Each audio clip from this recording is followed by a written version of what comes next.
Hi guys, இன்னைக்கு நம்ம பார்க்க போகிற படம் டேரக்டர் ஆட்ரியன் லீனோட டேரக்ஷனில் வந்த டீப் வாட்டர்.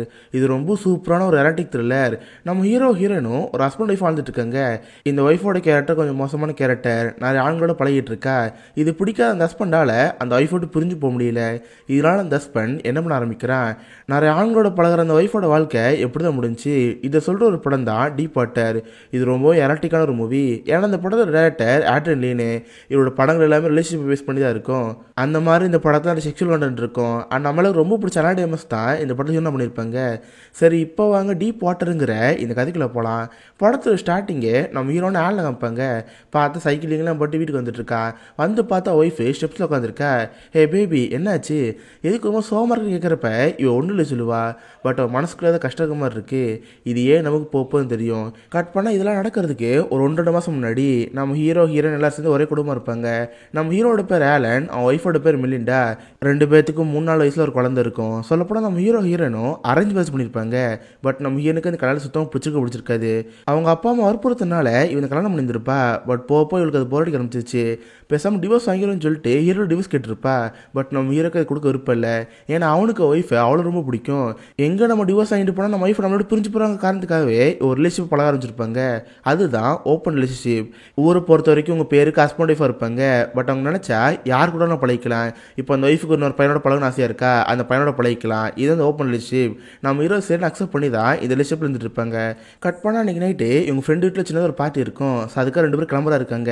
இவங்க குழந்தைய ஒரு கேட்டகரியில் விட்டுட்டு இவங்களோட ட்ரெஸ் சேஞ்ச் பண்ணிட்டு இருப்பாங்க. பார்த்தா நம்ம ஹீரோ அவ்வளோ ரொமாட்டிக்கான ஒருத்தன்.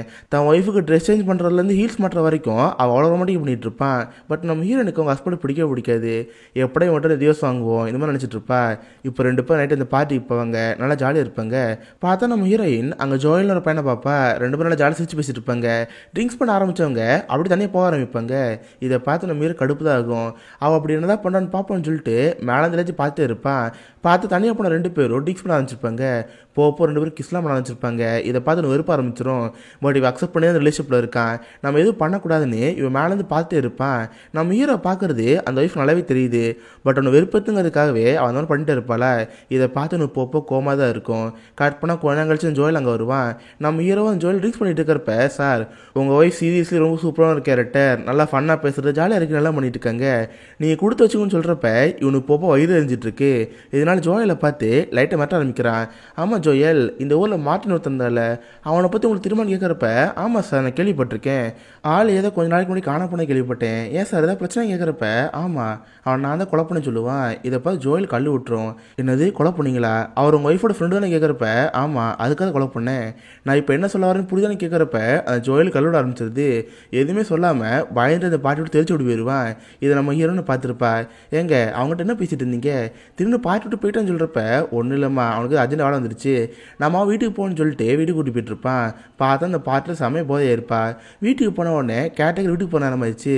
அவங்க வந்ததுக்காக காசுலாம் கொடுக்க வேண்டியதாக இருக்கும். இவனும் காசுலாம் கொடுத்து அவங்களை இங்கேருந்து அனுப்பலான்னு பார்த்தா ஒய்ஃப் ட்ரெஸ் பண்ணிட்டு இருப்பா. கேட்டகரி இருக்காங்கன்னு மேனஸ் கூட இல்லாமல் நடுகாலம் மாற்றிட்டு இருப்பா. இதை பார்த்து உனக்கு ஆக்கோட இருக்கும். ஏம்மா கேட்டகரி இங்கே இருக்காங்களே இப்படியே பண்ணிட்டு இருக்கிறது, போ ரூமுக்கு போ, நான் காசு கொடுத்து வந்துடுன்னு சொல்லிட்டு ஒய்ஃப் உள்ள கூட்டி போவான். நிறைய விஷயங்களே இவனுக்கு ஒய்ஃப் மேலே கோவம் இருக்குது. பட் இவன் தான் வேணுங்கிறனால இவன் வாழ்க்கை வந்துட்டு இருக்கான். கட் பண்ண அடுத்த நாள் காலாயிரும். தினம் இவன் தான் குழந்தைய கொண்டு போய் ஸ்கூலில் விடுவான். அந்த மாதிரி ஸ்கூலில் விட்டு திரும்ப வரப்ப இவன் ஃப்ரெண்ட்ஸ் பேசிட்டு இருப்பாங்க. டே மச்சான், நேற்று இந்த பாட்டு என்னடா பண்ணி தொலைஞ்ச, ஏன்னோ மாட்டுங்கிற ஒருத்தனை நீ தான் கொலை பண்ணியாமே அந்த ஜோயில் ஊர்ஃபுல் சொல்லிட்டு இருக்கான். இது உனக்கு ஒரு பெரிய பிரச்சனைன்னு சொல்கிறப்ப, என்னது நான் கொண்டனா, டே ஜஸ்ட் அவனை பயமுறுத்துக்கா அப்படி சொன்னேன்டா, இதெல்லாம் பெரிய விஷயம் என்ன சொல்கிறப்ப, டே இது மட்டும் போலீஸ் தெரிஞ்சு பெரிய கேஸ் ஆகண்டா, இந்த மாதிரிலாம் தேவையில்லாம வளராதுன்னு சொல்லிட்டு அவன் ஃப்ரெண்ட்ஸில் அட்வைஸ் பண்ணுவாங்க. இவனு சேர்ந்து வீட்டுக்கு போயிடுவான். வந்து பார்த்த ஒய்ஃப் சமக்கமாக இருப்பா. எங்க நீங்கள் இதை மாட்டின கூட வெளியே சொன்னீங்களா, எனக்கு எவ்வளோ கஷ்டமாக இருந்துச்சு தெரியுமா, நானே இந்த மாட்டின் காணா போய்ட்டு சொல்லிட்டு ரொம்ப கஷ்டப்பட்டு இருக்கேன், நீங்கள் தேவையில்லாம இந்த மாதிரி பேசிட்டு இருக்காதீங்க, இதுக்கடுத்து இந்த மாதிரி பேசணும் ரொம்ப கோபப்படுன்னு சொல்கிறப்ப, சரி சரி அதெல்லாம் இருக்கட்டும், இப்போ எங்கே கிளம்பிட்டுன்னு கேட்குறப்ப, நான் ஒன்று கிளம்பல, ஜோயல் தான் இன்றைக்கி நம்ம வீட்டுக்கு டின்னருக்கு வரான், அவங்கள்ட்ட திரும்ப இந்த மாதிரி பேசிட்டு இருக்காதீங்க புரியுதான்னு சொல்கிறப்ப, இவனு சேர்ந்து வேண்டாம் சொல்லிட்டு இருப்பான். கட் பண்ணால் அன்றைக்கி நைட்டு ஜோயல் வீட்டுக்கு வருவான். 3 பேர் ஒன்றா உட்காந்து சாப்பிட்டு இருப்பாங்க, நல்லா ஜாலியாக பேசிட்டு இருப்பாங்க. பட் நம்ம ஹீரோயின் அவங்க ஹஸ்பண்டை அவாய்ட் பண்ண பார்க்குறா. ஏங்க அதான் நைட் ஆக போதில்ல, போய் பாப்பா காசு தூங்க வைங்க, இன்னைக்கு ஜோயல் நைட் இங்கே தான் தங்குவார், எல்லா ரூமில் ரெடி பண்ணுங்கன்னு சொல்கிறப்ப இவனுக்கு என்ன பண்ணே தெரில. வேண்டாம் வரப்போ அவன் பொண்ணை கூப்பிட்டு ரூமுக்கு போவான். அவன் பொண்ணுக்கு கதை சொல்லி தூங்க சொல்லி வந்து பார்த்தா 2 பேர் ரூமில் ஜாலியாக சிரிச்சு பேசிட்டு இருப்பாங்க. இதெல்லாம் பார்த்து பார்த்து வயிறு எரிஞ்சிட்டு இருக்கும். தென் ஒய்ஃப் அங்கேருந்து போனதுக்கப்புறம் இவன் ஏதோ ஜோயலோட ரூமுக்கு போவான். என்ன ஜோயல் கார் புக் பண்ணிருந்தீங்க போலியே, கார் வந்திருக்குன்னு சொல்கிறப்ப என்னது ஊபரா, நான் எதுவும் புக் பண்ணு சொல்கிறப்ப நான் தான் புக் பண்ணேன், என்ன நான் சும்மா லொலாடிக்கு சொன்னேன்னு நினச்சியா, உண்மையே நான் தான் மாட்டின கொன்னேன், உனக்கு புரியுதா இல்லையா, மரியாதை இங்கேருந்து போடான்னு சொல்கிறப்ப ஜோயல் திரும்ப அழுவிட ஆரம்பிச்சிருது. இதுக்கடுத்து ஒரு சவகாசம் வேணான்னு சொல்லிட்டு ஜோயல் அங்கே தெரிச்சு விட்டு போயிடுவான். அதுக்கப்புறம் ஜோயல் எங்கே போனாங்கிறது யாருக்கு தெரியாமையே இருக்கும். கட் பண்ண சில வாரங்கள் கழிச்சு உங்கள் ஃப்ரெண்டு வீட்டில் சின்ன ஒரு ஃபங்க்ஷன் இருக்கும். ஸோ அந்த ஃபங்க்ஷனுக்கு நம்ம ஹீரோன்னு போயிருப்பாங்க. பார்த்தா அங்கே லியோனல்னு ஒருத்தர் இருப்பார். இவர் ஃபேமஸான ரைட்டர். எல்லாரும் ஜாலி சிரிச்சு பேசிட்டு இருப்பாங்க. அப்போ அந்த லியோனல் நம்ம ஹீரோ பார்த்து, ஆமாம் அலன் நீங்கள் தான் அந்த மாட்டினை கொண்டாந்து வெளியே சொல்லிட்டு இருக்காங்களே, எப்படி கொலை பண்ணி எனக்கு சொல்லுங்கள், அடுத்த ஒரு புக்கில் இருக்க எனக்கு ஈஸியாக இருக்கும், முடிஞ்ச சொல்லுங்கன்னு சொல்கிறப்ப எல்லாம் சிரிச்சிட்டு இருப்பாங்க. சார் நீங்கள் எல்லாம் உண்மையை நம்பிட்டு இருக்கீங்களா, நான் ஜஸ்ட் ஃபண்ணுக்காக அந்த மாதிரி சொல்லிட்டு இருந்தேன், நானும் மாட்டில் கொள்ள எது சீஸ் எடுத்துக்காதீங்கன்னு சொல்கிறப்ப எனக்கு நல்லாவே தெரியும் ஆலன், பட் இன்னொரு வழி சொல்லிட்டு இருக்காதீங்க, உங்களுக்கு பெரிய பிரச்சனை ஆயிரும், வாங்க பார்ட்டி போகணும்னு சொல்லிட்டு அன்றைக்கி ஃபுல்லாக சமாஜாலியாக போகும். பார்த்தா அந்த லியோனலுக்கு ஒரு ஒய்ஃப் இருப்பாங்க. நம்ம ஹீரோக்கு அந்த ஒய்ஃபுக்கு ஒரு நல்ல ஃப்ரெண்ட்ஷிப் இருக்கும். எல்லாரும் ஜாலியாக டான்ஸ் ஆடிட்டு திரும்ப வீட்டுக்கு போயிட்டு இருப்பாங்க. நம்ம ஹீரோயினுக்கு நீ ஹீரோட இருக்குன்னு ஆசையாக இருக்கும். ஸோ அன்றைக்கி நைட்டு 2 பேரும் செக்ஸ் பண்ணுவாங்க. கட் பண்ண அடுத்த நாள் கால் ஆயிரும். நம்ம ஹீரோட பொண்ணு ஸ்கூலில் ஸ்போர்ட்ஸ் டே இருக்கும். ஆனால் 2 பேரும் அங்கே போயிருப்பாங்க. ஜாலியாக அங்கே பார்த்துட்டு இருக்கிறப்ப நம்ம ஹீரோக்கு ஒரு ஃபோன் கால் வரும். பார்த்தா பேங்க்லேருந்து ஃபோன் பண்ணுவாங்க.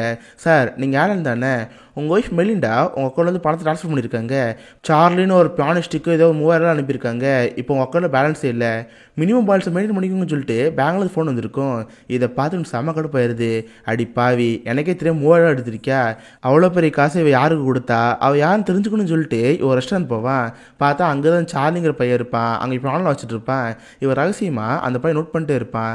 பார்த்தா அதே ஹோட்டலுக்கு நம்ம ஏன் அங்கே வருவா. இப்போ இவனுக்கு புரிஞ்சு போச்சு. அடுத்து வந்து சார்லிங்கிற பையனோட பழகிட்டு இருக்கா. ஜோயல் எப்படியோ பயமுறுத்தி இங்கே அனுப்பி வச்சாச்சு. அடுத்து இவனு என்ன பண்ணு சொல்லிட்டு லைட்டாக உனக்கு ஒரு கோவத்தை இருக்கும். கட் பண்ண அன்றைக்கி நைட்டு வீட்டுக்கு வருவான். பார்த்தா அவங்க வீட்டு சிங்க் இருக்கும்ல, அதில் அவங்க மேரேஜ் ரிங் இருக்கும். அதை கழட்டி வச்சதை பார்த்து லைட்டாக கஷ்டமாக இருக்கும். அப்போ கரெக்ட் டிவியில் நியூஸ் போயிட்டுருக்கும். பார்த்தா மார்ட்டின் ஒருத்தன் கொஞ்சம் நாட்கள் முன்னாடி காண போயிருப்பாள். இப்போ அந்த மார்ட்டின் இறந்து அவன் டெட் பாடி ஒரு ஆத்தங்கல்ல கிடச்சிருக்கும். இதை பற்றி நியூஸில் போட்டுருப்பாங்க. இதை பார்த்து நம்ம ஹீரோக்கு ரொம்ப ஆச்சரியமாக இருக்கும். அடச்சை, நான் அந்த மார்ட்டினை கொலை பண்ண சொல்லிட்டு இருந்தேனே, இப்போ பார்த்தா உண்மையாகவே அந்த மார்ட்டின் இறந்து ஆத்தங்கல்ல இருக்கான், நமக்கு ஏதாவது பிரச்சனையாகுமோன்னு நம்ம ஹீரோ பயந்துட்டு இருக்கான். அப்போ தான் காட்ட நம்ம ஹீரோயின் வீட்டுக்கு வருவா. ஹே, ஒரு முக்கியமான விஷயம், ஒரு ஃப்ரெண்டு மார்ட்டின் காணாமல் போயிருந்தால, அவள் யார்கிட்ட நியூஸில் சொன்னாங்கன்னு தெரிஞ்சோடனே இவளுக்கு ரொம்ப கஷ்டமாக போயிடும். மார்ட்டின் அன்னைக்கு நைட் ஃபுல்லாக உட்காந்து அழுதுகிட்டே இருப்பா. கட் பண்ணால் அடுத்த நாள் காலாயிரும். நம்ம ஹீரோ வழக்கம் போல் பொண்ணு ஸ்கூலில் விடணும். அதுக்காக காரில் கூட்டி போயிட்டு இருக்கிறப்ப அந்த சார்லிங்கிற பையனை பார்ப்பான். பார்த்தா அவள் ஏதோ பொக்கையெல்லாம் வாங்கிட்டு இவன் வீட்டு பக்கம் போகிற மாதிரி இருக்குது. இதை பார்த்து இவன் செம கடுப்பாயிரும். வேக வேகமாக குழந்தை ஸ்கூலில் ட்ராப் பண்ணிட்டு திரும்ப வீட்டுக்கு வந்து பார்க்குறான். பார்த்தா அந்த சார்லிங்கிற பையன் வீட்டில் இருக்க மாட்டான். பட் அவன் வாங்கிட்டு வந்த ஃப்ளவர்ஸ் எல்லாமே அவங்க வீட்டு ஃப்ளவர் பாட்டில் இருக்கும். இதை பார்த்து உனக்கு கோவந்து வருது. அதை தூக்கி குப்பையில் போட்டுருவான். தென் ஒய்ஃப் சொல்லுவா, எங்க இன்னமும் நைட்டு ஒரு பாட்டு இருக்குது, எப்படி வரது கொஞ்சம் லேட் ஆயிரும், நான் போயிட்டு வரேன்னு அவன் மட்டும் வந்து கிளம்பி போயிடுவா. இவனுக்கு இதெல்லாம் கேட்டு கேட்டு கோவமாக தான் இருக்குது. இவனோட என்னென்னா நம்ம ஒய்ஃபை திருத்திடலாம், அவன் நம்ம மட்டும் தான் புருஷன் நம்ம கூட வாழைக்கெல்லாம் நம்பிட்டு இருக்கான். பட் இந்த மாதிரி நிறைய ஆண்களோட பழகிறது இவனுக்கு கோவத்தை ஏற்படுத்திட்டு இருக்கு. தென் அதுக்கடுத்து ஃப்ரெண்டை பார்த்து பேசிகிட்டு இருப்பான். அவன் ஃப்ரெண்டுக்கு இது பிடிக்கவே இல்லை. டே மச்சான், ஒய்ஃப் ரொம்ப தப்பான ஒரு பொண்ணுடா, நிறைய ஆண்களோட பழகிட்டு இருக்க, எதுக்கு தேவையில்லாமல் வந்து வாழ்ந்துட்டு இருக்க, பேசாமல் டிவோர்ஸ் கொடுத்துட்டு தானே கேட்குறப்ப, இல்லைடா என்னால் முடியல, அவள் இல்லாமல் கண்டிப்பாக என்னால் இருக்க முடியாது, அவள் மனசை மாற்றினக்கு ஒரு நம்பிக்கை இருக்குன்னு சொல்லிட்டு வீட்டுக்கு வந்துடுவான். பட் நைட்டு தான் ஒய்ஃப் பார்ட்டிக்கு போயிருக்கால, சரி அவள் வரதுக்கு அப்படி லேட் ஆகிடுன்னு சொல்லிட்டு இவன் வீட்டு பின்னாடி போவான். பார்த்தா எனக்கு அத்தை வழக்கம் ரொம்ப பிடிக்கும். அந்த அத்தையை கையில் எடுத்துட்டு இவன் மனசில் ஒரே விஷயம் ஓடிட்டு இருக்கு. நம்ம ஹீரோயின் கண்டிப்பாக சார்லி தான் பார்க்க போயிருப்பா. அந்த சார்லி நம்ம ஹீரோயின் ஒன்றா வந்துருப்பாங்களோ, இவன் என்ன 2 நாள் பண்ணிட்டு இருப்பான்னு சொல்லிட்டு இவன் மனசில் அதெல்லாம் ஓடிட்டே இருக்கும். அதெல்லாம் பார்த்து செம்ம கடுப்பாயிருவான். பார்த்தா நேர ராத்திரி ஆயிருக்கும். அப்பருக்கு வந்து வந்திருக்கவே மாட்டா. இதெல்லாம் பார்த்து உனக்கு கோவம் வந்துட்டு இருக்கு. கட் பண்ண அடுத்த நாள் காலையில் ஆயிருக்கும். அவள் அப்போ தான் வீட்டுக்கு வருவா. நம்ம ரொம்ப கோவமாக இருக்கும். ஹே மெலிண்டா, எங்கே போய் தொலைஞ்ச, நைட் வீட்டுக்கு வந்துட்டு சொல்லிட்டு தான் பார்ட்டிக்கு போனேன், எதுக்கு இவ்வளோ ஆச்சுன்னு கேட்குறப்ப உங்களுக்கு என்ன கஷ்டம், நம்ம 2 பேரும் அக்செப்ட் பண்ணி தானே ரிலேஷன்ஷிப்பில் இருக்கும், இதில் எதுக்கு உங்களுக்கு கோவம்னு கேட்குறப்ப இவனுக்கு என்ன சொல்ல தெரில. வேறு வழி இல்லாமல் அவன் மட்டும் அங்கே கிளம்பி போயிடுறான். கட் பண்ண சில வாரங்கள் கழிச்சு இவன் வீட்டில் ஒரு பார்ட்டி இருக்குது. அதுக்காக என் ஃப்ரெண்ட்ஸ் எல்லாரையும் கூப்பிட்டுருப்பான். அது லியோனால ஒரு ரைட்டர் இருப்பார்ல, அவர் வீட்டுக்கு வந்திருப்பாரு. நம்ம ஹீரோ என்ன பண்ணியிருப்பானா, சார்லி வீட்டுக்கு கூப்பிட்டுருப்பா. அவனால பியானோ வாசிப்பானே, பார்ட்டிக்கு கூப்பிட்டு அவனால பியானோ வாசிக்க வச்சுட்டு இருப்பா. இதெல்லாம் பார்த்து எனக்கு கோவந்த வருது. எங்கே போனாலும் சார்லி கூப்பிட்டு இதனாலும் சொல்லிட்டு லைட்டாக ஒரு கோவத்தை தான் இருப்பான். கட் பண்ணால் நைட் ஆயிரும். ஸ்விம்மிங் பூலில் எல்லோரும் ஜாலியாக குளிச்சுட்டு இருப்பாங்க. பார்த்தா நம்ம ஹீரோயின் சார்லியோட தான் இருப்பா. 2 பேரும் அங்கே ஹக்லாம் பண்ணிட்டு இருப்பாங்க. இதெல்லாம் பார்த்து பார்த்து எனக்கு வயிறு எரிஞ்சிட்டே இருக்கும். கொஞ்ச நேரம் கழிச்சு மழை பெய்ய ஆரம்பிச்சிடும். எல்லாரும் அங்கேருந்து திரும்ப வீட்டுக்கு போயிடுவாங்க. பார்த்தா நம்ம ஹீரோட ஃப்ரெண்டு அந்த சார்லி இருக்கால 3 பேர் மட்டும் ஸ்விம்மிங் பூலில் இருப்பாங்க. கொஞ்ச நேரம் கழிச்சு அவன் ஃப்ரெண்டும் சரி மச்சான் ரொம்ப குளிருது நான் உள்ளே போகிறேன்னு அவன் மட்டும் அங்கே உள்ளே போயிடுவான். மீது நம்ம ஹீரோவை அந்த சார்லி மட்டும் ஸ்விம்மிங் பூலில் இருப்பாங்க. இதெல்லாம் மேலே இருந்து அது லியோனல் பார்ப்பாரு. ஒரு பெருசாக கண்டுக்காமல் அவர் போட்டு உள்ளே போயிடுவார். அவர் போன கொஞ்ச நேரத்துலேயே நம்ம ஹீரோ உள்ளே வந்துடுவான். எல்லாரும் ஜாலியாக வீட்டுக்குள்ளேயே பார்ட்டி பண்ணிட்டு இருப்பாங்க. பார்த்தா ரொம்ப நேரமும் சார்லி இது பார்ட்டில் இருக்க மாட்டான். இவ்வளோ சார்லி எங்கே தான் போயிட்டான்னு தெரியாமல் வீட்டுக்குள்ளே தேடி பார்த்துட்டே இருப்பா. பார்த்தா கொஞ்ச நேரம் கழிச்சு ஸ்விம்மிங் பூலை பார்ப்பா. ஹெல்ப்னு கத்துறப்ப எல்லோரும் ஓடி வந்து பார்ப்பாங்க. பார்த்தா அந்த சார்லி ஸ்விம்மிங் பூலில் மூழ்கி இருப்பான். எப்படியே கஷ்டப்பட்டு அவனை காப்பாற்றுருவாங்க. பட் பார்த்தா ஆள் செத்து போயிட்டான். எல்லாருக்கும் ரொம்ப கஷ்டமாக போச்சு. அந்த இடத்துக்கு போலீஸில் வந்துடும். ஆமாம் இங்கே என்ன நடந்துச்சு எப்படி ஒரு இறந்தான்னு கேட்குறப்ப நம்ம கத்த ஆரம்பிச்சிருவா. எல்லாத்துக்காரன் என் புருஷன் தான் கண்டிப்பாக வந்து நான் கொண்டிருப்பான். கண்டிப்பாக அவன் தான் சார்லி கொண்டுப்பான்னு சொல்கிறப்ப அங்கே யாருக்கு அது பிடிக்காது. ஹே மெலிண்டா என்ன உளறிட்டு இருக்க ஆளன் எதுக்கு தேவையில்லாமல் சார்லியை கொள்ளணும். நாங்கள் பார்த்த வரைக்கும் சார்லி கடைசியாக ட்ரக்ஸ் யூஸ் பண்ணிட்டு இருந்தான். மேபி அதில் அன்கான்ஷியஸ் ஸ்விம்மிங் பூல் வந்துருப்பான். ஆள் அப்படியே மட்டை ஆகிட்டான். இதுக்கு சார்லிக்கு வர என்ன சம்மந்தம் இருக்குன்னு கேட்குறப்ப போலீஸாருக்கு ஒன்றும் புரியல. ஏன்னா நம்ம மீறதை கொலை பண்ணாங்கிறதுக்கு எந்த ஒரு ப்ரூஃபும் கிடையாது. சரின்னு போலீஸ் அந்த பாடி மட்டும் வாங்கிட்டு அங்கேருந்து கிளம்பி போயிடுவாங்க. நம்ம மீன் லைட்டாக ஒரு கோர்ட்டில் இருந்துட்டு இருப்பா. இவனு பக்கத்தில் வருவான். இங்கே பாருமா எனக்கு புரியுது சார்லி இறந்து போனது கஷ்டமாக தான் இருக்கும். பட் நான் அவனை கொலை பண்ணவே இல்லை கொஞ்சம் புரிஞ்சுக்கோன்னு சொல்கிறப்ப அவளு சேர்ந்து சமாதானம் ஆயிடுறா. கட் பண்ண அடுத்த நாள் நம்ம மீன் வழக்கமாக சைக்கிளிங் போயிட்டு இருப்பான். பட் சைக்கிளிங் போகிறப்பெல்லாம் இவன் மனசுக்குள்ள சார்லி ஓடிட்டு இருக்கான். சார்லி ஒய்ஃப் ஒன்றா இருந்திருப்பாங்க. அவள் எப்படிலாம் இருந்திருப்பான்னு சொல்லிட்டு அவன் மனசுக்குள்ள ஓடிட்டே இருக்கும். பட் அதெல்லாம் கொஞ்சம் மறந்துட்டு சைக்கிளிங் பண்ணிட்டே இருப்பான். அப்போ ரொம்ப நேரமாக யாரோ ஒருத்தர் இவனை காரில் ஃபாலோ பண்ணுற மாதிரியே இருக்குது. இவன் எப்படிலாம் திரும்பி பார்க்குறானோ அந்த காரில் அங்கே தெரிச்சு ஓடி போயிடுறான். லைட்டாக நம்ம ஹீரோக்கு ஒரு சந்தேகம் ஆரம்பிக்குது. கட் பண்ண அடுத்த நாள் நம்ம ஹீரோ குழந்தை ஸ்கூல் விட போவான். ஸ்கூலில் விட போயிட்டு வெளியே வரப்ப அந்த ரைட்டர் லியோனல் இருக்கார்ல அவளோட ஒய்ஃப் அங்கே வந்திருப்பான். இவங்க 2 பேரும் பெஸ்ட் ஃப்ரெண்ட் ஆச்சு. அந்த ஒய்ஃப் நம்ம ஹீரோ பார்த்து பேசிட்டு இருப்பா. ஆலன் இங்கே என்னமோ ஒரு பெரிய பிரச்சனை போயிட்டு இருக்கு போல உன்னோட ஒய்ஃபு ஹஸ்பண்ட் சேர்ந்து ஏதோ ஒரு கதை எழுதிட்டு இருக்காங்க. என்னமோ நீ தான் சார்லியை கொலை பண்ண மாதிரி 2 பேரும் சேர்ந்து கதை கட் பண்ணிட்டு இருக்காங்க. எனக்கு என்ன செய்யணும் தெரில அதை அவங்கள்ட்ட சொல்லிட்டேன். இப்போ நான் என்ன செய்யணும்னு கேட்குறப்ப ஓ இப்படிலாம் போயிட்டுருக்கா சரி இன்னைக்கு நைட்டை வீட்டுக்கு டின்னர் வாங்க நான் உங்கள் ஹஸ்பண்ட் கிட்ட பேசுகிறேன்னு சொல்கிறப்ப அவளு சரி அங்கே கிளம்பி போயிடுவா. கட் பண்ண நைட் ஆயிரும். அந்த ரைட்டு வீட்டுக்கு வந்துருப்பாரு. இவனும் வீட்டுக்கு பின்னாடி இருக்கிற அத்தை பண்ணை கூட்டி போய் அந்த ஆள்கிட்ட பேசிகிட்டு இருப்பான். அந்த ஆள் மேலே இவனுக்கு செம்ம கடுப்பாக இருக்கும். அவரை கொல்லாங்கிற ஒரு இன்டென்ஷனில் கையில் ஒரு ட்ரில்லிங் மிஷின் வச்சுருப்பான். பட் அவரை கொல்லாமல் ஆணி அடிச்சிட்டு இருப்பான்.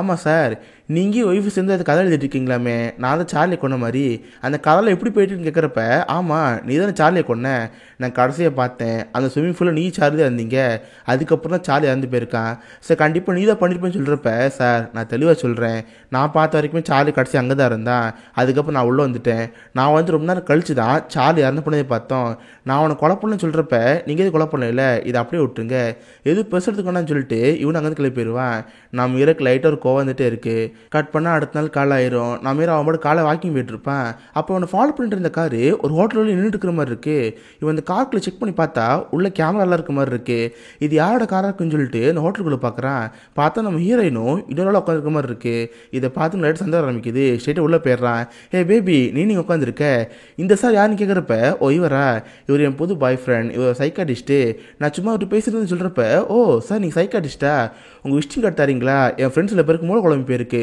உங்ககிட்ட கூப்பிட்டு வந்து சரியாக நினைக்கிறேன் உங்கள் விசிட்டிங் கார்டு தாங்கன்னு சொல்கிறப்ப அவங்கள்ட்ட விசிட்டிங் கார்டு இல்லை சாரி சார் மறந்து வீட்டில் வச்சுட்டு வந்துட்டேன் வேணா ஒரு நாள் நானும் அட்ரஸ் சொல்கிறேன்னு சொல்கிறப்ப ஓ அப்படியா சார் சரி நீங்கள் ஒய்ஃப்ட்ட பேசிட்டுருங்க நான் இங்கேருந்து போகிறேன்னு அவன் செமக்கவும் அங்கேருந்து போவான் பார்த்தா எங்கே போகிறான்னு பார்த்தா அந்த லியோனல் வந்து ரைட் வீட்டுக்கு தான் போவான் அவர் வீட்டுக்கு கதெல்லாம் உடச்சிட்டு உள்ளே போய் பார்த்தா அவங்க சாப்பிட்டுட்டு இருப்பாங்க யோ லியோனல் நீ ஓவராக போயிட்டுருக்க நீயே பொண்டாட்டி சேர்ந்து வேவு பார்த்துட்டு இருக்கீங்களா ஒரு டேட்டு அப்பாயின்ட் பண்ணி என்ன வேவு பார்த்து இருக்கீங்க நான் சொல்கிற உண்மைன்னு கேட்குறப்ப அந்த லியோனோட ஒய்ஃப்க்கு ஒன்றும் புரியல என்னது டேட்டிவா யோ நீ இந்த மாதிரிலாம் பண்ணிட்டு இருக்கியா ஆலனோட போய் நல்லவன் திருமணம் கேட்குறப்ப என்னது டேட்டிவா நான் ஒன்றும் இந்த மாதிரி பண்ணவே இல்லை இவன் பொய் சொல்கிறேன்னு சொல்கிறப்ப ஓ பொய் சொல்கிறேன்னா அப்போ என் பொண்டாட்டி அக்கௌண்ட்லேருந்து $700 உன் அக்கௌண்ட் வந்துருக்கே இது எப்படி நினச்சி கேட்குறப்ப அவன் சமாளிக்க ஆரம்பிக்கிறான் யோ உன் ஒய்ஃப் என்கிட்ட புக்கு வாங்கினா அதுக்காக அந்த பணம் அனுப்புனா வேறு ஒன்றும் இல்லை சொல்கிறப்ப ஓ என் ஒய்ஃபு புக்கெலாம் படிப்பா அதை நான் நம்பணும் இங்கே பாரு பேசாமல் நீ மூடிட்டு வேலையை மட்டும் பாரு இதுக்கு மேலே குடும்பத்துக்குள்ளே வர வேலையை பார்க்காதுன்னு சொல்கிறப்ப அந்த ஒய்ஃபில் கஷ்டமாக இருக்கும் சாரி ஆலன் என் ஹஸ்பண்ட் பண்ணதுக்கு நான் அனுப்பி கேட்குறேன் நீ இங்கேருந்து போங்கன்னு சொல்லி ஆள் அங்கே அனுப்பி வச்சிருவா இப்படி சில வாழங்கள் பேரும் இவனு தொடர்ந்து ஒய்ஃபை ஃபாலோ பண்ண ஆரம்பிப்பான் கட் பண்ண ஒரு நாள் ஒய்ஃபு இன்னொரு ஆள் கூட பழக ஆரம்பிச்சிருப்பா பார்த்த பேண்ட்டுன்னு ஒருத்தர் இருப்பான் அவங்க கூட தான் பழகிட்டு இருப்பான் இதை பார்த்து எனக்கு கோவம் வந்துட்டுருக்கு அடச்சை நம்மளும் ஒவ்வொருத்தனே கட் பண்ணி விட்டுட்டே இருக்கோம் பட் இவ பார்த்து ஓத்தனோட பழகிட்டு இருக்கா. இனி இதுக்கு அடுத்து எத்தனை பேர் தான் போன்னு சொல்லிட்டு இன்னும் லைட்டாக விருப்ப ஆரம்பிக்குது. தென் அவன் பாட்டு வீட்டுக்கு வந்துடுவான். அவன் குழந்தை குளிப்பாட்டிட்டு இருக்கிறப்ப அவன் குழந்தை அவனை பார்த்து ஒரு வார்த்தை கேட்கும். அப்பா நீ தான் என்னமோ மாட்டின ஒரு அங்கிளை குழந்தை சொல்லிட்டு இருக்காங்களே, அது உண்மைன்னு கேட்குறப்ப இல்லைம்மா அதெல்லாம் உண்மை கிடையாது, அப்பா யாருமே கொல்லைன்னு சொல்லிட்டு அவன் பொண்ணை சமாதானப்படுத்திட்டு இருப்பான். கட் பண்ண அடுத்த நாள் கலாயிரும். இப்போ நம்ம ஹீரோயின் ஆண்டனி ஒரு பையனோட பழகிட்டு இருக்கால, அந்த பையனை வீட்டு கூட்டி வந்துருப்பா. எல்லாரும் ஜாலியாக வீட்டில் இருக்கிறப்ப இன்னும் வெறுப்பு வந்துட்டு இருக்கு. அவங்க 2 பேரும் பாட்டு போட்டு ஜாலியாக ஆடிட்டு இருப்பாங்க. பட் இதெல்லாம் பார்த்து பார்த்து இன்னும் வெறுப்பாக தான் ஆகிட்டு இருக்கும். கொஞ்ச நேரம் கழிச்சு அந்த ஆண்டனி அங்கேருந்து கிளம்பி போயிடுவான். கட் பண்ண அடுத்த நாள் நம்ம ஹீரோ பாட்டு ஜீப்பில் போயிட்டு இருப்பான். பார்த்தா ரோட்டோரமாக அந்த ஆண்டனி நடந்து போயிட்டு இருப்பான். ஹே ஆண்டனி நீங்கள் என்னோட வரீங்களா, நான் அத்தையெல்லாம் பிடிக்கிறதுக்கு ஆற்று பக்கம் போகிறேன், கொஞ்சம் வந்தீங்கன்னா ஹெல்ப்பாக இருக்குன்னு சொல்கிறப்ப அந்த ஆண்டனி சரி நம்ம ஹீரோட போயிடுறான். பார்த்தா ஒரு காட்டு பகுதி இருக்கும், அதுக்கு நடுவில் அந்த ஆறு இருக்கும். 2 பேர் நடந்து போயிட்டு இருக்கிறப்ப இந்த ஆண்டனி திரும்பி பார்ப்பான். பார்த்தா அவன் நெத்திலேயே ஒரு கல் வந்து அடிக்கும். பார்த்தா நம்ம ஹீரோ கல் தெரிஞ்சிருக்கான். இதை பார்த்து இந்த ஆண்டனிக்கு பயம் ஆரம்பிச்சிருது. இந்த ஆண்டனிக்கு முன்னாடி தெரியும் நம்ம ஹீரோ சில கேஸ் இருக்குன்னு. இந்த மாதிரி இவன் தான் மார்ட்டினை கொன்னா சார்லியை கொன்னான்னு சொல்லிட்டு. பட் அவன் பர்சன் நம்பியிருக்க மாட்டான். இப்போ கல் எடுத்து தலையில் அடிக்கிறப்ப இவனுக்கு பயம் ஆரம்பிச்சிருது. சார் நான் தெரியாமல் உங்கள் ஒய்ஃபோட பழகிட்டேன், என்னை விட்டுருங்க, நான் இதுக்கடுத்து உங்கள் வீட்டு பக்கம் வர மாட்டேன்னு சொல்கிறப்ப தப்பு பண்ணிட்டே சிங்காரம், என் பொண்ணாடி தொட்ட நான் விட்டதே இல்லை, நீ தொட்டுட்டேன்னு சொல்லிட்டு கல் எடுத்து மண்டியில் போடுவான். பார்த்தா ஒரு மலை வச்ச மாதிரி இருக்கும். அங்கேருந்து உருண்டு விழுந்து அவன் தலை ஒரு பார்ல அடிச்சிடும். ஸோ இந்த ஆண்டனிங்கிறவனும் அங்கேயே மரியாசாலா. ஸோ இப்போ தான் புரியுது நம்ம ஹீரோ தான் எல்லாரையும் கொண்டிருக்கான். ஃபஸ்ட்டு மார்ட்டினை கொன்னா அவன் படம் ஆத்திரம் கிடச்சிருக்கும். 2வது ஜோயல் இந்த ஊரோட்டு ஓடி போன தெரிஞ்சிருக்கும். பட் அவன் கடைசி வரைக்கும் வரவே இல்லை. மேபி இவன் ஜோயலையும் கொண்டிருக்கலாம். 3வது சார்லி அவன் ஸ்விம்மிங் பூல் வந்து போயிருப்பான். இப்போ 4வதா இந்த ஆண்டனி இவன் பணத்தை டிஸ்போஸ் பண்ணுன்னு சொல்லிட்டு அவன் பணத்தை எடுத்துகிட்டு இருப்பான். அவன் மேலே கல்லை எடுத்து வைக்கிறப்ப அவன் பர்ஸ் கீழே விழுந்துடும். எவ்வளோ சேர்த்து கிடைக்கடான்னு சொல்லிட்டு அந்த பர்ஸ் எடுத்து இவன் பாக்கெட்டில் வச்சுருவான். தென் அந்த பணத்தை சுற்றி கல்லை போட்டு ஆற்றுல தூக்கி போட்டுருவான். ஸோ ஆற்றோட ஆறா அந்த பணம் அங்கேருந்து கிளம்பி போயிடும். இதான் பிளானாக இருக்கும். கட் பண்ணால் ஸ்ட்ரெயிட்டாக வீட்டுக்கு வந்துடுவான். எதுவுமே நடக்காத மாதிரி கேஷுவலாக ஒய்ஃப் வந்து பேசிகிட்டு இருப்பான். ஆமாம் ஆண்டனி எங்கே, நீ வீட்டுக்கு வரலையா, அவர் இருந்தால் கொஞ்சம் ஃபன்னாக இருக்குன்னு சொல்கிறப்ப ஆண்டனியா அவனுக்கு தான் வேலை வந்திருக்கும், மேபி நாளைக்கு கூட வரலாம், அப்புறம் பார்த்துக்கலாம்னு சொல்கிறப்ப இவனு சேர்ந்து விட்டுருவான். ஏன்னா வந்து ஆண்டனி கொல்லப்பட்டால, அதனால் எனக்கு எந்த ஒரு பிரச்சனையும் கிடையாது. கட் பண்ண இப்படி 2 மணி நேரத்தில் ஆயிரும். ஆண்டனி அதுக்கு எடுத்து வீட்டுக்கு வந்துருக்க மாட்டானா. இதை பார்த்து நம்ம ஹீனுக்கு ஒரு மாதிரி இருக்கும். அப்போ தான் நம்ம ஹீரோ இம்ப்ரெஸ் பண்ண ஆரம்பிச்சிருப்பான். ஹே பேபி நம்ம பிக்னிக்கில் போய் ரொம்ப நாள் ஆச்சுல, வாரியா நீங்கள் நம்ம குழந்தையோட சேர்ந்து பிக்னிக் போகலாம், நல்லா ஜாலியாக இருக்குன்னு சொல்கிறப்ப இவளுக்கு ஒரு இம்ப்ரெஷன் ஆரம்பிக்குது. சொல்லப்போனால் இவளுக்கு போக போக நம்ம ஹீரோவில் ஒரு கன்சிடர் ஆரம்பிக்கும். 2 பேரும் அவங்க குழந்தைய கூப்பிட்டு ஒரு பிக்னிக் போவாங்க. அவங்க எங்கே போகிறாங்கன்னு பார்த்தா இவன் ஆண்டனியோட படம் தூக்கி போட்டிருப்பாள். சேம் அதே அதுக்கு தான். அங்கே 2 பேரும் உட்காந்துட்டு இருக்கிறப்ப ஒரு ஆல்பம் எடுத்து காமிப்பான். பார்த்தா இவ்வளோ நாள் அவங்க ஒய்ஃபுக்கே தெரியாமல் கேண்டிடாக சில ஃபோட்டோ எடுத்திருப்பான். அதை மொத்தமாக கேதர் பண்ணி ஃபார் மெல்டன் ப்ரெசென்ட் பண்ணியிருப்பான். இதை பார்த்து அவளுக்கு ரொம்ப இம்ப்ரெஷனாக இருக்கும். சொல்லப்போனால் இவங்களுக்கு ஸ்டார்டிங்கில் இவங்க ஹஸ்பண்ட் பிடிக்காம வந்திருக்கும். பட் போக இவளுக்குமே அவங்க ஹஸ்பண்டை பிடிக்க ஆரம்பிச்சிச்சு. 2 பேரும் அங்கே நல்லா ஜாலியாக உட்காந்து சிரிச்சு பேசிட்டு இருப்பாங்க. அப்போ அவங்க பொண்ணு பார்த்து ஆற்று பக்கம் போயிட்டுருப்பா. ஹே பாப்பா நீ அந்த பக்கம் போயிட்டுருக்க, இங்கே வான்னு சொல்லிட்டு அவன் குழந்தை கூட்டு போவான். பார்த்தா அந்த பொண்ணை அங்கேருந்து போகாமல் இன்னும் ஆத்தோர் சிக்கிட்டே இருந்திருக்கு. இதை பார்த்து எனக்கு அழுவிட ஆரம்பிச்சிருச்சு. ஆஹா அவள் பார்த்த பிரச்சனைன்னு சொல்லிட்டு சரி மெல்லுண்டா வெதர் எதாவது சேஞ்ச் ஆகிற மாதிரி இருக்கு, நம்ம சீக்கிரம் வீட்டுக்கு போவோம், இன்னொரு நாள் இங்கே வருவோன்னு சொல்லிட்டு வேகமாக அவளை அங்கேருந்து கூட்டி போயிடுவான். இவ்வளோ சரி நம்பி காரில் போயிட்டுருப்பா. கொஞ்ச நேரம் கழிச்சு என் ஸ்கர்ஃப் ஒன்று வந்துட்டேன், அது அங்கேயே தான் இருக்குது, திரும்பி போகலாமான்னு கேட்குறப்ப ஸ்கர்ஃப் தானம்மா, அது நாளைக்கு கூட பார்த்துக்கலாம், ஃபர்ஸ்ட் இங்கேருந்து போயிடும்னு சொல்லிட்டு கார் உள்ள வீட்டுக்கு போயிடுவாங்க. போனவொன்னே 2 பேரும் பெட்டில் படுத்துருப்பாங்க. சொல்லப்போனால் நம்ம ஹீரோனுக்கு ஹீரோ இப்போ ரொம்ப பிடிச்சி போயிடுச்சு. 2 பேரும் அங்கேயே ஃபிசிக்கலி ஒன்றா இருப்பாங்க. பட் நம்ம ஹீரோக்கு லைட்டாக ஒரு பயந்துட்டே இருக்கு. ஏன்னா இன்னும் அந்த பொண்ணை அந்த ஆற்றுக்கிட்டே தான் இருக்கு, யாராவது பார்த்து பிரச்சனை ஆயிரும். வேகமாக இங்கேருந்து போகணும்னு சொல்லிட்டு சைக்கிள் எடுத்து வேகமாக திரும்ப அந்த காட்டுக்குள்ளே போயிட்டு இருப்பான். அதே நேரத்தில் இந்த பக்கம் நம்ம ஹீரோ நத்தம் எடுத்துட்டு இருப்பாள். அந்த இடத்துக்கு போவா. அங்கே போய் ஒவ்வொரு நேரத்தையும் பார்த்துட்டு இருக்கிறப்ப ஒரு பர்ஸ் அங்கே இருக்க மாதிரி இருக்கு. என்னென்னு பார்த்தா அந்த ஆண்டனிட்டு பர்ஸ் எடுத்துருப்பாள். அதை எங்கே வைக்கணும்னு தெரியாமல் அவன் நத்தோட இடத்துல வச்சுட்டு இருப்பான். இதை இப்போ ஒய்ஃப் பார்த்துட்டா. இதை பார்த்து அவளுக்கு பயம் ஆரம்பிச்சிருது. ஸோ இப்போ தான் இவளுக்கு எல்லாமே புரியுது. இவ்வளோ நாள் நம்ம பழகின ஒருத்தராக காணாமல் போனாங்களே, அதுக்குள்ள காரணம் இவன் தானா அப்படின்னு ஒரு சீடு இருக்குல்ல, இவங்களோட இவ்வளோ குடும்பம் எடுத்துருக்குன்னு சொல்லிட்டு லைட்டாக பயம் ஆரம்பிச்சிருது. நம்ம குழந்தைய கூப்பிட்டு இங்கேருந்து போகணுன்னு சொல்லிட்டு வேகமாக பொட்டி பொடிக்கல காலி பண்ணிட்டு இருக்கா. இந்த பக்கம் நம்ம ஹீரோ வேகமாக அந்த ஆற்றுக்குள்ளே வருவான். இந்த பணத்தை எப்படியே போச்சான்னு சொல்லிட்டு ஆற்றுக்குள்ளே முக்கிட்டு இருப்பான். பார்த்தா கரெக்டாக அங்கே யாரோ வர மாதிரி தெரியும். ஸ்டிக் எடுத்து அந்த பணத்தை உள்ளே சொல்லிட்டு யாருன்னு பார்த்தா அந்த லியோனல் தான். நம்ம ஹீரோ ஃபாலோ பண்ண வந்திருப்பாரு. என்ன ஆலன் இங்கே இருக்கீங்க, எது தெரியுங்க வந்தீங்கன்னு சொல்கிறப்ப அதுவா என் ஒய்ஃப் இங்கே ஏதாவது ஸ்கர்ஃப் மிஸ் பண்ணிட்டு போயிட்டா, அதான் அந்த பக்கம் வந்தேன், நீங்கள் ஏதாவது பார்த்தீங்களா சொல்கிறப்ப ஆமாம் என்கிட்ட தான் இருக்குது, நான் கீழே வந்து கொடுக்குறேன்னு சொல்லிட்டு இவர் லைட்டாக கீழே இறங்கி வருவார். பார்த்தே அந்த பணத்தை அடியில் போச்சிருப்பாள். தண்ணீர் ஓட்டத்துக்கு லைட்டாக கை மாற ஆரம்பிச்சிடும். பணத்தை பார்த்தோன்னே அது லியோனல் மறந்து போயிடுவார். ஆத்தி உண்மையாக கொலகாரம் தான் போல், நம்மளையும் கொண்டுன்னு சொல்லிட்டு வேகமாக அவர் மேலே திரும்ப இருக்காரு. இதை பார்த்து நம்ம மாரி செம கடுப்பாயிருது. அடச்சை இந்த கழட்டு போய் வர பார்த்துட்டானே, இப்போ இவனையும் கொண்டான்னு சொல்லிட்டு வேகமாக மேலே இருப்பான். அவர் காரை வேகம் எடுத்துட்டு டே ஆலன் எனக்கு அப்பவே திருண்டா நீ ஒரு கொலகார பையனு, நீ கண்டிப்பாக ஜெயிலுக்கு போக போகிற, உன்னை போலீஸ்கிட்ட பிடிச்சி கொடுக்க போகிறேன்னு சொல்லிட்டு வேகமாக காரில் போயிட்டு இருப்பாரா. இவன் இருக்கிற சைக்கிள் அந்த சைக்கிள் எடுத்து ஃபாலோ பண்ணிட்டே இருப்பான். அவர் பார்த்தா வேகமாக காரில் போயிட்டே இருப்பார். வேறு வழித்தராத நம்ம ஹீரோ குறுக்கோளில் போவான். கரெக்டாக ஒரு கார் எடுத்துகிட்டு ஒரு வழியாக போகிறப்ப இவன் சைக்கிள் எடுத்து குறுக்க பஞ்சிருவான். அவர் லைட்டாக பயந்து போயிடுவார். ஹீரோ மேலே ஏற்றக்கூடாதுங்கிறதுக்காக லைட்டாக லெஃப்ட் எடுத்துருவார். பார்த்தா அந்த பக்கம் ஒரு கார் இருக்கும். மலையிலேருந்து கீழே விழுந்து அந்த கார்லேயே காசு சுடிக்கிறோம். அந்த ரைட்டரும் அங்கேயே மர்கிய சாலா. இப்போ நம்ம ஹீரோ கொலை பண்ணாங்கிற ப்ரூஃப் கிடச்சி எல்லாரும் செத்து போயிட்டாங்க. இப்போ உனக்கு எல்லாம் முடிஞ்சு போச்சு, சீக்கிரம் எங்கேருந்து கிளம்புடான்னு சொல்லிட்டு வேகமாக சைக்கிள் எடுத்துட்டு அவன் மட்டும் கிளம்பி போயிருப்பான். இந்த சீனை தான் நம்ம படத்தை ஸ்டார்டிங்கில் பார்த்துருப்போம். இங்கே அப்படியே கட் பண்ணால் நம்ம ஹீரோ வைப்பாங்க. இவளுக்கு பயம் ஆரம்பிச்சிருது. நம்ம கூட இருக்க ஒரு கொலைகாரன் ஃபர்ஸ்ட் ஆஃப் ஆல் இங்கேருந்து போகணும்னு சொல்லிட்டு துணிமெல்லாம் பேக் பண்ணிட்டு இருப்பா. அவள் குழந்தை கூப்பிட்டு இங்கேருந்து போகலான்னு பார்த்தா அவள் குழந்தைக்கு அவங்க அம்மா பிடிக்காது. அம்மா நாளாக வரமாட்டேன், அப்புறம் நல்லவர், நீ இதை ரொம்ப மோசமான அம்மான்னு சொல்லி சூக்கேஸில் எடுத்துட்டு ஸ்விம்மிங் பூல் தூக்கி போட்டுட்ருப்பா. இப்போ தான் நம்ம ஹீரோனுக்கு ஒரு ரியலைஸ் வருது. இது வரைக்கும் இவன் அம்மானு இந்த குழந்தைக்கு எதுவும் பண்ணதில்லை. இந்த குழந்தைய பார்த்துட்டு ஃபுல்லாக நம்ம ஹீரோ தான். அவளை குளிக்கிறதுலேருந்து ஸ்கூலில் வர வரைக்கும் எல்லாமே அவர் தான் பண்ணார். சொல்லப்போனால் ஒரு பெஸ்ட்டு கணவராக அவரெல்லாம் பண்ணிட்டு தந்தார். பட் நம்ம தான் ஒரு நல்ல ஒய்ஃபாகவும் இல்லை, இந்த குழந்தைக்கு ஒரு அம்மாவும் இல்லை. எல்லா தப்பு நம்ம மேலே இருந்திருக்குன்னு எல்லாமே இவளுக்கு இப்போ தான் புரியுது. கட் பண்ணால் அவளே இந்த ஆண்டனோட பர்ஸ் எடுத்துகிட்டு போய் இந்த ப்ரூஃப் யாரும் கிடைக்கூடாது, நம்ம ஹஸ்பண்டத்துக்கு ஜெயிலில் போடக்கூடாதுன்னு சொல்லிட்டு இவ்வளோ இந்த பர்ஸ் அடிச்சிடறா. இதுக்கப்புறம் தான் நம்ம ஹீரோ வீட்டுக்கு வந்திருப்பான். நம்ம மீன் படியில் உட்காந்துருப்பா. ஹே மெலிண்டா என்ன ஆச்சு, ஃபேஸ் ஏதோ வேறு மாதிரி இருக்குன்னு சொல்கிறப்ப ஒன்றும் இல்லைங்கன்னு சொல்லியிருந்திருப்பா. இதை நம்ம படத்தை ஸ்டார்டிங்கில் பார்த்துருப்போம். இதோட டீப் வாட்டருங்கிற இந்த படம் முடியுது. ஸோ கண்டிப்பாக உங்க எல்லாருக்குமே இந்த படம் பிடிச்சிருன்னு நினைக்கிறேன். அப்படி பிடிச்சிருந்தா இந்த வீடியோக்கு லைக் பண்ணுங்கள். இந்த மாதிரி வித்தியாசமான மூவிஸை பற்றி தெரிஞ்சுக்க மிஸ்டர் ஹால்ஸ் சப்ஸ்கிரைப் பண்ணி வச்சுக்கோங்க. உங்களை அடுத்த நாள் ஒரு ஆசமான வீடியோ வந்து மீட் பண்ணுறேன். அது வரைக்கும் பை கைஸ்.